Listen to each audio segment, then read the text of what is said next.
بسم اللہ والصلاۃ والسلام علی رسول اللہ۔ ایک سوال ہمارے پاس ہے کہ سنی کی تعریف کیا ہے؟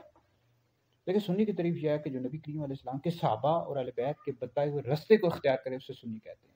یہ جو حدیث مبارکہ ہے، ما انا علیہ و اصحابی، کہ جو میرا اور میرے صحابہ کا رستہ ہے، میرا اور میرے صحابہ کا طریقہ ہے، رستہ ہے، اس کو اختیار کرے، اس کو سنی کہتے ہیں۔ اور پھر اس طرح خلفائے راشدین کی جو خلافت ہے، اس کی ترتیب کے مطابق افضلیت کا قائل ہو کہ سب سے افضل جو ہیں انبیاء علیہ السلام کے بعد ابو بکر صدیق ہیں، پھر حضرت عمر، پھر حضرت عثمان، پھر حضرت علی رضی اللہ تعالیٰ عنہ اجمعین۔ تو ترتیب کا قائل ہو، یعنی خلافت کی ترتیب کے مطابق افضلیت کا قائل ہو، ٹھیک ہے، یہ ایسے بندے کو سنی کہا جاتا ہے۔ پھر ائمہ اربعہ میں سے کسی کا مقلد ہو، جیسے ہم امام اعظم ابو حنیفہ رحمۃ اللہ علیہ کے مقلد ہیں مسائل میں، تو ایسے بندے کو سنی کہا جاتا ہے۔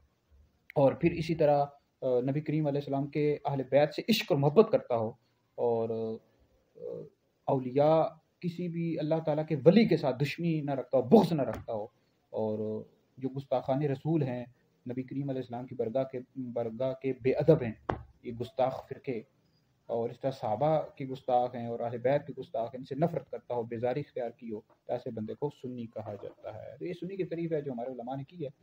تو بہرحال سنی وہ ہوتا ہی وہ ہے کہ جو نبی کریم علیہ السلام کے صحابہ اور اہل بیت دونوں سے عشق اور محبت کرتا ہو۔ تو اللہ کی برگاہ میں ہم دعا کرتے ہیں کہ اللہ تعالیٰ میں صحابہ اور اہل بیت کے طریقے پر قائم رکھے، ان کے رستے پر چلائے، اور اسی کے مطابق ہمیں اپنی زندگیاں گزارنے کی توفیق اور ہمت عطا فرمائے۔